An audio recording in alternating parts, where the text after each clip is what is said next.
감히 여기가 어디라고 거지가 기어들어와. 그 날카로운 목소리가 호텔 로비의 높은 천장을 때리고 내 귓가에 꽂혔다. 마치 40년 전 차가운 교실 바닥에 내 도시락통을 집어던지며 비웃던 그 목소리와 토씨 하나 다르지 않았다. 화려한 샹들리에 불빛이 쏟아지는 호텔 로비 한복판에서 나는 발이 얼어붙은 듯 멈춰섰다. 내 앞에는 밍크 코트를 휘감고 손가락마다 굵은 알반지를 낀 박영숙이 서 있었다. 세월이 흘러 눈가에 주름이 자글자글하고 화장이 짙어졌지만 남을 깔보는 그 오만한 눈빛만은 여전했다. 그녀의 곁에는 학창시절 그녀의 시녀 노릇을 하던 친구들이 호우거리고 있었다. 나는 내 낡은 회색 울 코트 자락을 무의식 중에 움켜쥐었다. 시장통에서 5년 넘게 입어 보풀이 일어난 코트, 그리고 굽이 달아빠진 검은 구두. 화려한 호텔의 대리석 바닥 위에서 내 초라한 행색은 유난히 도드라져 보였을 것이다. 심장이 쿵쾅거리며 갈비뼈를 때려대기 시작했다. 어머, 영수가. 목소리 좀 낮춰. 사람들이 다 쳐다보잖아. 옆에 있던 정미가 말리려는 신용을 했지만 그 눈에는 재미있다는 듯한 조소가 서려 있었다. 지나가는 호텔 직원들과 투숙객들이 힐끔거리는 시선이 내 얼굴 위로 따갑게 쏟아졌다. 얼굴이 화끈거려 쥐구멍이라도 있으면 숨고 싶은 심정이었다. 아니, 내 말이 틀려. 여기가 어디라고 감히 저런 꼴로 나타나? 영숙은 보란듯이 더 큰 목소리로 떠들어대며 나를 위아래로 훑어내렸다. 그녀의 시선이 닿는 곳마다 내 살점이 떨어져 나가는 듯한 모멸감이 느껴졌다. 나는 입술을 꽉 깨물어 비릿한 피맛을 삼켰다. 명자야, 너 진짜 동창회 온 거니? 회비 10만 원은 있고. 영숙이 코웃음을 치며 던진 그 한마디가 내 가슴속 깊은 곳에 묻어두었던 뇌관을 건드렸다. 10만 원. 그깟 10만 원이 없어서 쩔쩔매던 19살의 김명자가 아니었다. 하지만 내 입은 본드로 붙여놓은 듯 떨어지지 않았다. 침묵이 흐르는 그 짧은 순간 영숙은 승리감에 도취된 듯 고개를 빳빳이 들었다. 호텔 로비의 공기는 건조하고 따뜻했지만 내 마음에는 시베리아 벌판보다 더 매서운 칼바람이 불고 있었다. 손끝이 파르르 떨려왔다. 이것은 두려움이 아니었다. 분노였다. 그래, 영수가. 오랜만이구나. 여전하네, 너는. 나는 겨우 목소리를 짜내어 담담하게 대꾸했다. 내 목소리는 생각보다 차분했고 낮게 깔려 있었다. 그제야 영숙의 눈썹이 꿈틀하며 미세한 균열이 일어났다. 오늘 이 자리에 오기까지 나는 수천 번을 망설였다. 하지만 이제는 안다. 피해서는 안 된다는 것을. 이 징글징글한 악연의 고리를 오늘 내 손으로 끊어내야 한다는 것을. 나는 떨리는 손을 코트 주머니에 깊숙이 찔러 넣고 그녀의 눈을 똑바로 응시했다. 버스를 타고 호텔로 오는 내내 차창 밖 풍경은 보이지 않았다. 대신 40년 전 그 지독하게 가난했던 여고 시절의 기억이 주마등처럼 스쳐 지나갔다. 겨울이면 난로 하나 제대로 피우지 못해 손이 터져나가던 그 시절이었다. 우리 집은 서울 변두리 판자촌에서도 제일 가는 가난뱅이였다. 아버지는 노름판을 전전했고 어머니는 남의 집 빨래를 해주며 겨우 입에 풀칠을 했다. 나는 육성 회비를 내지 못해 매달 교무실에 불려가 고개를 숙여야 했다. 그 비참함은 어린 마음을 갉아먹는 독버섯 같았다. 그리고 그 교실의 여왕은 단연 박영숙이었다. 부잣집 딸이었던 그녀는 언제나 최신 유행하는 옷을 입고 수입 과자를 나눠주며 아이들을 거느렸다. 아이들은 콩고물이라도 얻어먹으려 영숙의 비위를 맞췄고 영숙은 그것을 당연하게 여겼다. 그녀에게 가난한 나는 밟아도 되는 벌레 같은 존재였다. 어느 날 점심시간이었다. 나는 밥 대신 수도가에서 물로 배를 채우고 교실 구석에 엎드려 있었다. 그때 영숙의 날카로운 목소리가 들려왔다. 야, 김명자. 너 오늘도 굶냐? 냄새나게 왜 자꾸 엎드려 있어? 아이들이 와르르 웃음을 터뜨렸다. 나는 자는 척했지만 눈꺼풀 안쪽이 뜨거워 견딜 수가 없었다. 영숙은 내게 다가와 책상을 툭툭 쳤다. 이거라도 먹을래? 우리 집 강아지 주려다가 남은 건데. 그녀가 내민 것은 먹다 남은 소시지 조각이었다. 그 모멸감. 그날의 치욕은 내 뼛속 깊이 새겨졌다. 나는 그 소시지를 바닥에 내동댕이 치고 뛰쳐나갔다. 뒤에서 들려오던 영숙의 비웃음 소리가 아직도 귓가에 생생하다. 자존심은 있어가지고 평생 그렇게 살아라 거지같이. 그 말은 저주처럼 나를 따라다녔다. 졸업 후에도 나는 공장과 식당을 전전하며 치열하게 살았다. 영숙이 대학에 가고 좋은 곳에 시집 갔다는 소식을 들을 때마다 나는 이를 악물고 배추를 절이고 밀가루 반죽을 했다. 손마디가 굵어지고 지문이 닳아 없어질 정도로 일했다. 밤마다 퉁퉁 부은 다리를 주무르며 다짐했다. 언젠가는 보란듯이 성공하겠노라고. 내가 무시했던 그 김명자가 너보다 더 높이 올라가겠노라고. 세월은 흘러 우리 모두 머리에 서리가 앉은 나이가 되었다. 하지만 사람의 본성은 변하지 않는다는 것을 오늘 영숙을 보며 다시금 확인했다. 그녀는 여전히 40년 전의 그 철없는 여왕벌이었다. 그리고 나는 더 이상 그때의 힘없는 소녀가 아니었다. 내 손을 내려다보았다. 거칠고 투박한 손. 마디마디가 굵어지고 굳은 살이 박인 못생긴 손이다. 영숙의 하얗고 고운 손과는 비교조차 할 수 없는 노동자의 손이었다. 하지만 나는 이 손이 부끄럽지 않았다. 이 손으로 칼국수 반죽을 밀어 아들 대학 공부를 시켰다. 이 손으로 뜨거운 육수통을 나르며 집을 샀다. 그리고 이 손으로 지금의 명가 푸드라는 외식 기업을 일구어냈다. 사람들은 나를 그저 욕쟁이 할머니 혹은 억척스러운 시장 아줌마로만 알지 모른다. 하지만 내 통장에는 영숙이 상상도 못할 숫자가 찍혀 있다.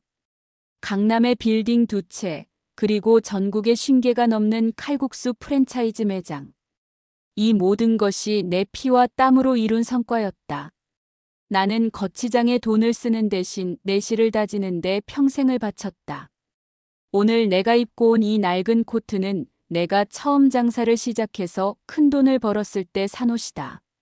남들은 구질구질하다고 할지 몰라도 나에게는 초심을 잃지 않게 해주는 소중한 갑옷과도 같다. 일부러 이 옷을 입고 왔다. 가면을 쓴 그들의 민낯을 똑똑히 보고 싶었기 때문이다. 회장님, 차 대기시켜 놓았습니다. 정말 혼자 가시겠습니까?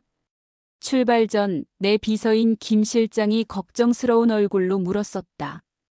그는 내가 이런 허름한 차림으로 나가는 것을 이해하지 못했다. 나는 웃으며 고개를 저었다. 김 실장, 호랑이는 발톱을 숨기는 법이야. 오늘은 그냥 동창명자로 가고 싶네. 하지만 김 실장의 눈에는 불안감이 가득했다. 혹시라도 내가 무시를 당할까봐, 상처를 받을까봐 걱정하는 눈치였다. 그 마음이 고마워 나는 그의 어깨를 두어 번 토두겨 주었다. 호텔 연회장 입구에는 S여고 32회 동창회라는 팻말이 화려하게 서 있었다. 입구에서부터 풍겨오는 짙은 향수 냄새와 왁자지껄한 소음. 그 속에 섞여 들어가는 것이 마치 적진에 뛰어드는 병사가 된 기분이었다. 심호흡을 크게 한번 내쉬었다. 폐부 깊숙이 들어오는 공기가 차갑지만 상쾌했다. 이제 시작이다. 그동안 내가 겪었던 서름과 한을 풀 시간이 다가오고 있었다. 나는 주머니 속에 휴대폰을 꽉 쥐었다. 필요하다면 언제든 김 실장을 호출할 수 있었다. 하지만 그 전에 내 두 눈으로 확인하고 싶었다. 돈과 거칠애로 포장된 그들의 우정이 얼마나 얄팍한 것인지, 그리고 진정한 부와 품격이 무엇인지 저들에게 가르쳐주고 싶었다. 나는 고개를 꼿꼿이 세우고 연회장 문을 향해 걸음을 옮겼다. 연회장 문이 열리자마자 눈부신 조명이 시야를 가득 채웠다. 원형 테이블마다 하얀 식탁보가 깔려 있었고 값비싼 꽃장식이 중앙을 차지하고 있었다. 동창들은 삼삼오오 모여 웃음꽃을 피우고 있었다. 다들 어디서 머리를 하고 왔는지 미용실 냄새가 진동을 했다.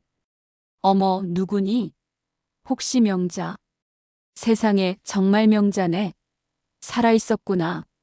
나를 알아본 몇몇 친구들이 다가왔지만 그들의 눈빛은 반가움보다는 호기심에 가까웠다. 내 남루한 옷차림을 훑어보며 자기들끼리 눈짓을 교환하는 것이 뻔히 보였다. 그래, 반갑다. 다들 잘 지냈니? 나는 애써 미소를 지으며 인사를 건넸다. 하지만 누구 하나 선뜻 내 손을 잡으려 하지 않았다. 마치 내 가난이 전염병이라도 되는 양, 슬금슬금 뒷걸음질 치는 기색이 역력했다. 명자야, 자리는 저기 구석에 앉으면 되겠다. 빈자리 많아. 누군가 손가락으로 가리킨 곳은 출입구 바로 옆 외진 테이블이었다. 메인 무대와는 가장 멀고 찬바람이 들어오는 자리였다. 역시나 나를 위한 자리는 그곳뿐이었다. 나는 묵묵히 그곳으로 걸어가 앉았다. 테이블에는 아직 아무도 앉지 않아 썰렁했다. 다른 테이블에서는 서로 명품 가방을 자랑하고 남편의 직이나 자식의 성공을 떠벌리느라 바빴다. 그 소음들이 마치 윙윙거리는 벌떼 소리처럼 어지럽게 들려왔다. 어머, 영숙이 왔다. 그때 입구 쪽이 소란스러워지더니 영숙이 여왕처럼 등장했다. 로비에서 마주쳤던 그 기세등등한 모습 그대로였다. 친구들이 일제히 일어나 영숙을 맞이했다. 회장님 오셨네. 오늘 밥값 다 낸다며? 역시 영숙이야. 영숙은 우아한 척 손을 흔들며 상석인 중앙 테이블에 앉았다. 그녀의 주변으로 아부를 떠는 친구들이 구름처럼 몰려들었다. 나는 그 광경을 물끄러미 바라보며 물잔을 채웠다. 얼음물이 식도를 타고 내려가며 뜨거워진 속을 조금이나마 식혀주었다. 야, 김명자. 너 거기서 뭐하냐? 와서 인사 안 해? 영숙이 나를 발견하고는 큰 소리로 불렀다. 연 회장의 모든 시선이 나에게로 쏠렸다. 마치 서커스단의 원숭이를 부르는 듯한 말투였다. 나는 천천히 자리에서 일어나 영숙의 테이블로 다가갔다. 가까이서 보니 영숙의 목에 걸린 다이아몬드 목걸이가 번쩍였다. 하지만 내 눈에는 그것이 개목걸이보다 더 답답해 보였다. 그녀의 눈은 탐욕과 허영으로 번들거리고 있었다. 인사는 아까 로비에서 했잖아. 내가 차분하게 대답하자 영숙의 표정이 일그러졌다. 너 동창회 오랜만에 와서 감이 떨어졌니? 내가 이번 동창회 주최자야. 밥 얻어먹으려면 예의를 갖춰야지. 주변 친구들이 킥킥거리며 웃음을 터뜨렸다. 가슴 깊은 곳에서 뜨거운 불덩이가 치밀어 올랐다. 하지만 나는 아직 참아야 했다. 지금 터뜨리기에는 판이 너무 작았다. 나는 입꼬리를 살짝 올리며 짧게 목례를 했다. 그래, 고맙다. 잘 먹을게. 그것은 굴복이 아니었다. 폭풍전의 고요였다. 영숙은 내 태도가 마음에 들지 않는다는 듯 혀를 쯧쯧 찼다. 하여간 없는 것들은 자존심만 세서가서 밥이나 먹어. 체하지 말고. 그녀의 독설을 뒤로하고 나는 다시 내 자리로 돌아왔다. 코스 요리가 서빙되기 시작했다. 에피타이저로 나온 연어 샐러드와 수프는 제법 고급스러워 보였다. 하지만 내 입에는 모래알을 씹는 것처럼 까끌까끌했다. 이 호텔의 주방장이 누군지, 재료를 어디서 납품받는지 나는 훤히 꿰고 있었다. 사실 이 호텔의 식자재 중 일부는 내 회사에서 납품하는 것이었다. 이 와인 좀 봐. 영숙이가 특별히 주문한 거래. 한 병에 30만 원도 넘는다더라. 어머 세상에. 역시 영숙이 남편 사업이 잘 되나 봐. 명자, 너는 이런 와인 마셔본 적 없지? 오늘 입 호강하네. 내 옆 테이블에 앉은 친구들이 들으라는 듯 큰 소리로 떠들었다. 나는 묵묵히 스테이크를 썰었다. 고기 굽기가 엉망이었다. 미디엄 웰던을 주문했는데 거의 웰던에 가깝게 구워져 나왔다. 평소 같았으면 주방장을 호출했을 테지만 오늘은 손님으로 왔으니 참기로 했다. 영숙은 와인잔을 흔들며 거들먹거렸다. 얘들아, 많이들 먹어. 부족하면 더 시키고. 우리 남편이 이번에 강남에 빌딩 하나 더 올렸잖아. 이 정도는 껌값이지. 친구들의 환호성이 터져 나왔다. 와, 건물주 사모님. 영수가 나중에 우리 아들 취직 좀 부탁해도 될까? 그들의 대화는 온통 돈이었다. 40년 전 순수했던 여고생들은 온데간데 없고 속물근성에 찌든 중년의 아줌마들만 남아있었다. 씁쓸함이 밀려왔다. 우리가 나누었던 우정은 다 어디로 갔을까? 아니, 애초에 우정이라는 게 있기는 했을까? 그때 영숙이 자리에서 일어나 마이크를 잡았다. 자자, 주목. 오늘 이렇게 와줘서 고맙고. 특별히 오랜만에 온 친구가 있어서 한마디 시켜볼까 해. 불길한 예감이 스쳐 지나갔다. 영숙의 시선이 정확히 나를 향해 꽂혔다. 명자야, 나와서 한마디 해라. 너 사는 얘기도 좀 하고. 혹시 도움이 필요한 거 있으면 말하고. 우리가 십시일반 도와줄 수도 있잖아.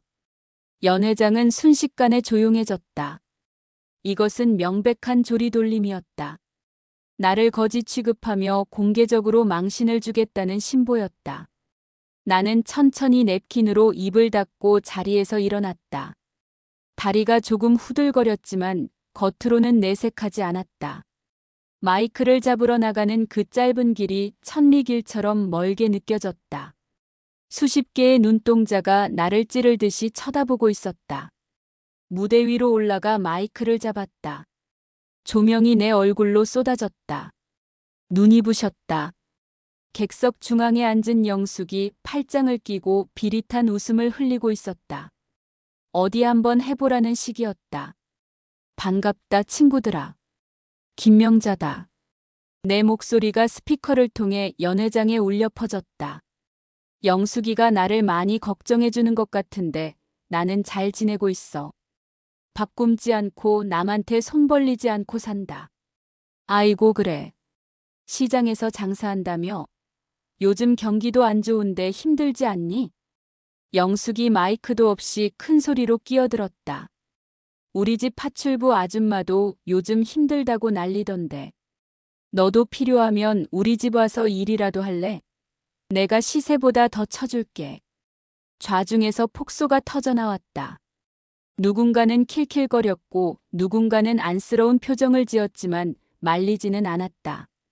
내 가슴 속에서 무언가가 툭 하고 끊어지는 소리가 났다. 더 이상 참을 수 없었다. 아니, 참아서는 안 되었다. 그때였다. 영숙의 테이블 서빙을 하던 젊은 여직원이 실수로 와인잔을 엎지른 것이다. 쨍그랑 마이너스. 날카로운 파열음과 함께 붉은 와인이 영숙의 흰색 밍크 코트에 튀었다. 연 회장은 순식간에 얼음물을 끼얹은 듯 조용해졌다. 악, 이게 뭐야? 영숙의 비명소리가 찢어질 듯 울렸다. 여직원은 사색이 되어 연신 허리를 굽혔다. 죄송합니다. 정말 죄송합니다, 손님. 죄송하면 다야. 야, 너 이거 얼마짜린 줄 알아? 내가 평생 벌어도 못 살 옷이야. 영숙은 이성을 잃고 소리를 질러댔다. 그녀의 얼굴은 불그락푸르락해져서 금방이라도 직원의 뺨을 올려붙일 기세였다. 직원은 어쩔 줄 몰라 하며 울먹거렸다. 내 손녀딸 뻘되는 앳된 아가씨였다. 매니저 불러. 당장 지배인 오라 그래. 교육을 어떻게 시켰길래 이따위야. 영숙은 테이블 위에 있던 냅킨을 직원에게 집어던졌다. 그 모습은 차마 눈뜨고 볼 수 없을 만큼 천박했다.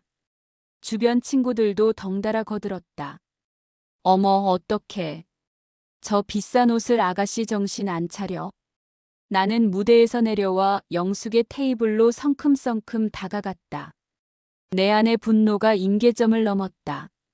나를 모욕하는 건 참을 수 있어도 힘없는 사람을 짓밟는 꼴은 도저히 볼 수가 없었다. 그것은 내가 평생을 쌓아온 세상의 부조리였다. 그만해라, 영숙아.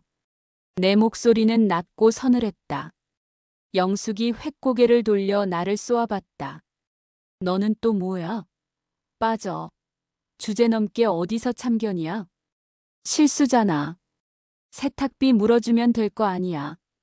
어린애한테 왜 그리 모질게 굴어?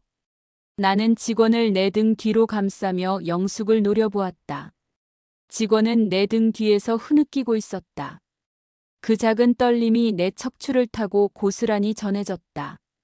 세탁비? 야, 김명자. 내가 뭘 알아? 이게 동네 세탁소에서 빠는 옷인 줄 알아? 그리고 내가 뭔데 나서? 내가 물어줄 거야? 엉? 영숙이 삿대질을 하며 내 코앞까지 다가왔다. 그녀의 손가락에 낀 반지가 번들거렸다. 그래, 내가 물어줄게.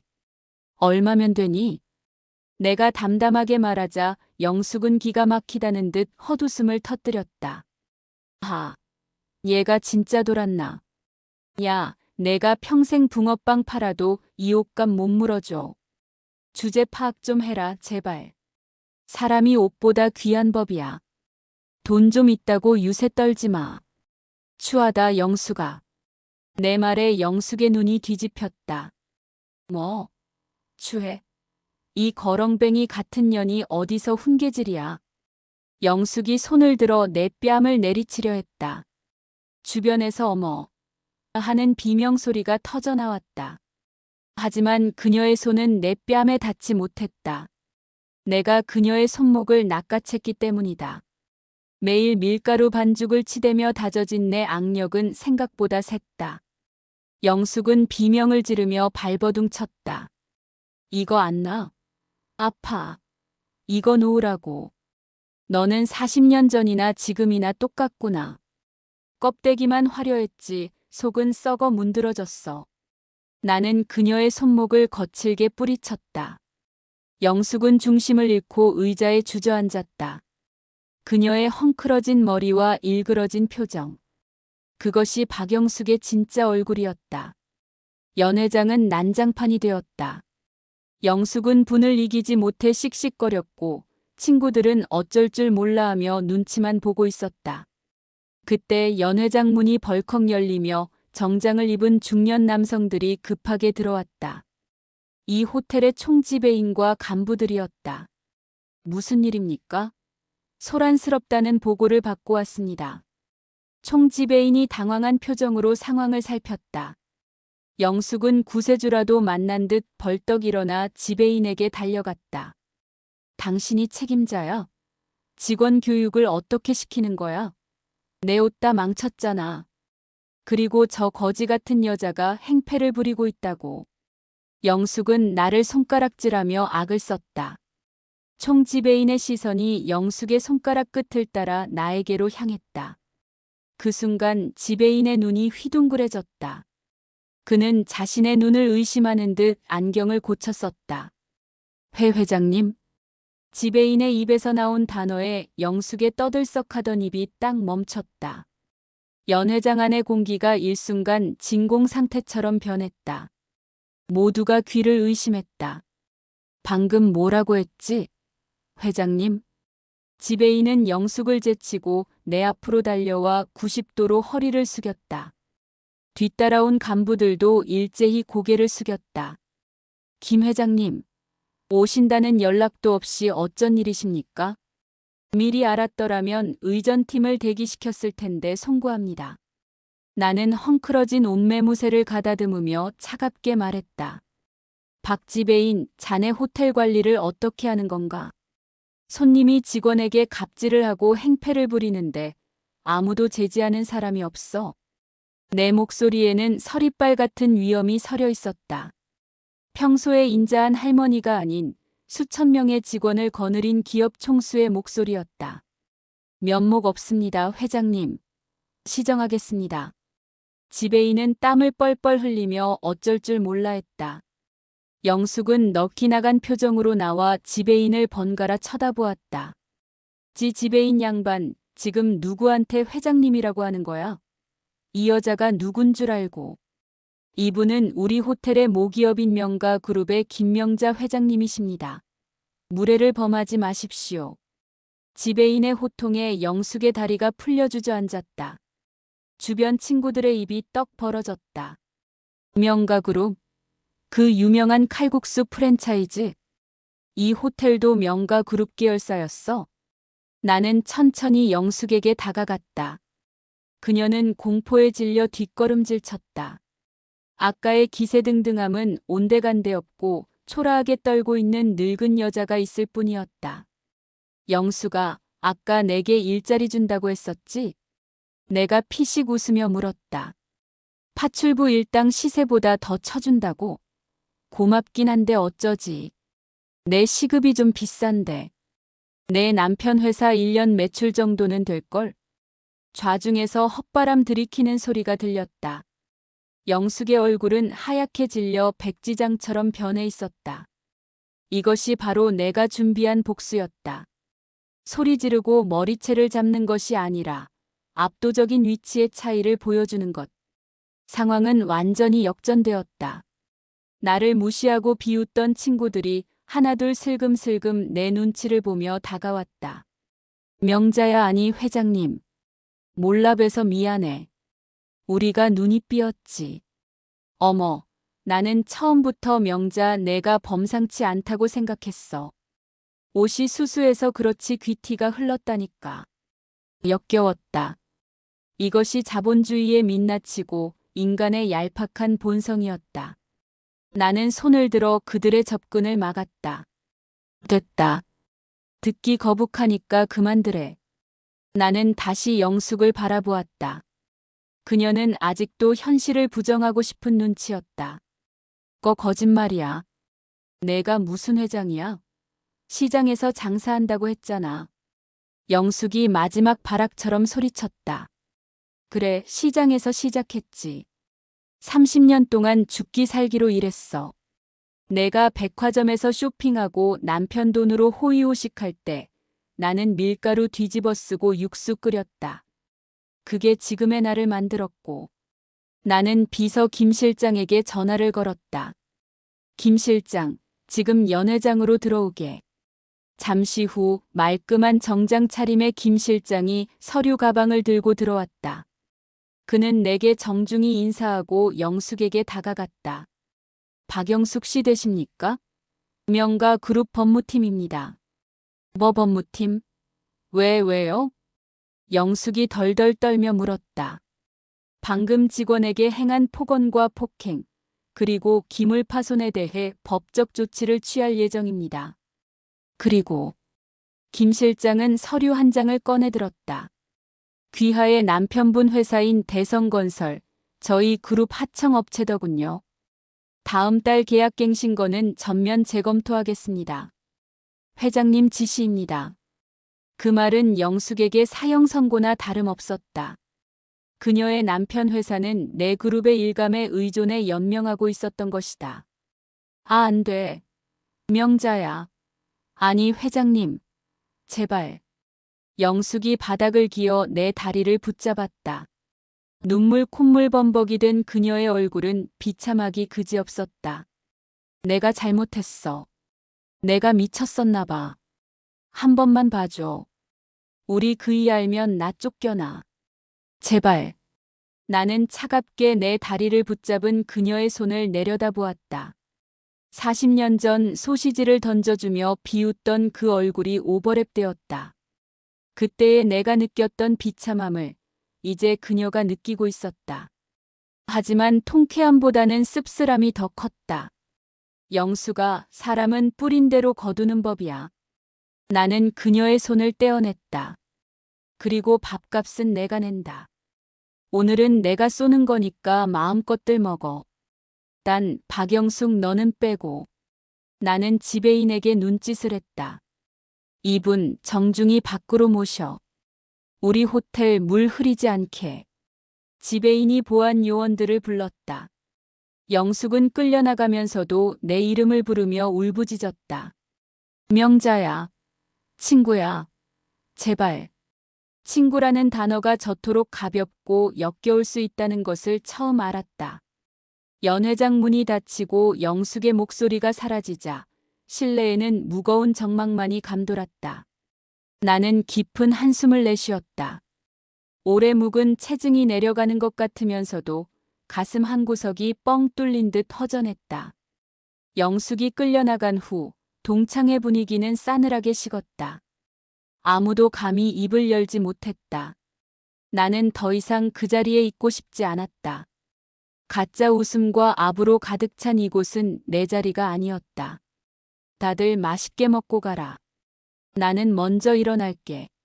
내가 돌아서려는데 구석진 테이블에서 누군가 조용히 일어났다. 명자야.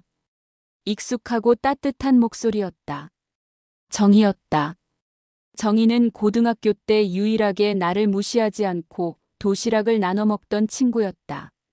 졸업 후 연락이 끊겨 소식을 모르고 살았다.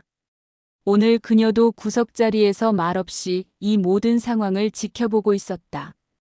그녀의 옷차림은 수수했지만 단정했다. 정희야, 너도 왔었구나. 그래. 내가 걱정돼서 왔는데 쓸데없는 걱정이었네. 멋있다, 김명자. 정희가 빙그레 웃었다. 그 미소는 40년 전과 똑같이 맑고 순수했다. 그녀는 내게 다가와 내 손을 꽉 잡았다. 그녀의 손도 나만큼이나 거칠고 따뜻했다. 나도 갈래. 여기서 밥 먹어봤자 소화도 안 될 것 같고. 그럴래? 나가서 뜨끈한 국밥이나 한 그릇 할까? 좋지. 내가 사는 거다. 회장님이니까 비싼 거 사. 우리는 서로 마주보고 소리내어 웃었다. 오늘 들어 처음으로 짓는 진짜 웃음이었다. 나는 친구들을 뒤로하고 정희의 팔짱을 끼고 연회장을 나섰다. 뒤에서 수군거리는 소리가 들렸지만 더 이상 신경 쓰이지 않았다. 그들은 과거에 머물러 있는 사람들이었고 나는 미래를 향해 걷는 사람이었다. 호텔을 나와 근처 24시간 순댓국집으로 들어갔다. 김이 모락모락 나는 뚝배기를 사이에 두고 우리는 소주 한 잔을 기울였다. 화려한 호텔 요리보다 이 투박한 국밥이 훨씬 달고 맛있었다. 사는 게 참 그렇다, 그치? 정희가 소주잔을 비우며 말했다. 그러게. 영숙이 쟤도 참 불쌍한 애야. 평생을 남 밟고 올라서는 게 행복인 줄 알고 살았으니. 나는 깍두기를 씹으며 대답했다. 명자, 너 정말 고생 많았다. 그 모진 세월 어떻게 다 견뎠니? 정희의 눈시울이 붉어졌다. 그녀의 위로 한마디가 내 가슴을 울렸다. 100마디의 아부보다 진심 어린 친구의 눈물 한 방울이 더 소중했다. 견디니까 사라지더라. 그리고 오기가 생겨서라도 못 죽겠더라고. 우리는 밤새도록 지난 이야기를 나누었다. 남편 흉도 보고 자식 자랑도 하고 늙어가는 처지를 한탄하기도 했다. 그 시간 동안 나는 회장 김명자가 아니라 여고생 김명자로 돌아가 있었다. 호텔에서의 통쾌한 복수극보다 지금 이 시간이 나에게는 더 큰 보상이었다. 새벽 공기가 제법 찼다. 정희를 택시에 태워보내고 혼자 거리를 걸었다. 가로등 불빛이 내 그림자를 길게 늘어뜨렸다. 술 기운이 올라보리 발그레했지만 머릿속은 어느 때보다 맑았다. 오늘 하루 참으로 긴 날이었다. 40년 묵은 응어리를 풀어냈고 잃어버렸던 친구를 되찾았다. 그리고 무엇보다 나 자신이 얼마나 단단해졌는지 확인할 수 있었다. 나는 더 이상 과거의 상처에 얽매여 사는 나약한 존재가 아니었다. 주머니 속에서 진동이 울렸다. 아들이었다. 엄마, 동창회 잘 다녀오셨어요? 별일 없으셨죠? 아들의 걱정 어린 목소리에 피식 웃음이 났다. 그럼 별일 없었지. 엄마가 누구냐? 천하의 김명자 아니냐? 날 추운데 얼른 들어가세요. 감기 걸려요. 알았다. 너도 며느라가랑 자고 있겠구나. 끊는다. 전화를 끊고 하늘을 올려다보았다. 서울의 밤하늘에는 별이 잘 보이지 않지만 오늘따라 유난히 밝은 별 하나가 반짝이고 있었다. 마치 고생만 하다 돌아가신 엄마가 나를 내려다보고 있는 것 같았다. 명자야, 장하다. 내 딸 잘했다. 엄마의 목소리가 바람결에 들리는 듯했다. 나는 코트깃을 여미며 다시 걸음을 옮겼다. 내일은 또 내일의 해가 뜰 것이다. 나는 다시 회사로 출근해 서류를 결제하고 매장을 둘러볼 것이다. 그리고 가끔은 정희를 만나 국밥에 소주 한 잔을 기울일 것이다. 그 평범하고도 치열한 일상이 나에게는 가장 큰 행복임을 이제는 안다. 영숙의 몰락은 안타깝지만 그것은 그녀가 짊어져야 할 몫이다. 나는 그녀를 용서하지는 않았지만 더 이상 미워하지도 않기로 했다. 미움조차 에너지가 필요한 일이니까. 내 남은 인생은 사랑하는 사람들과 나누기에도 부족한 시간이다. 차갑던 겨울바람이 훈훈하게 느껴졌다. 내 마음속의 겨울이 끝나고 비로소 봄이 오고 있었다. 뚜벅뚜벅 내 발자국 소리가 새벽의 정적을 깨우며 힘차게 울려 퍼졌다. 나의 진짜 인생은 어쩌면 지금부터가 시작일지도 모른다.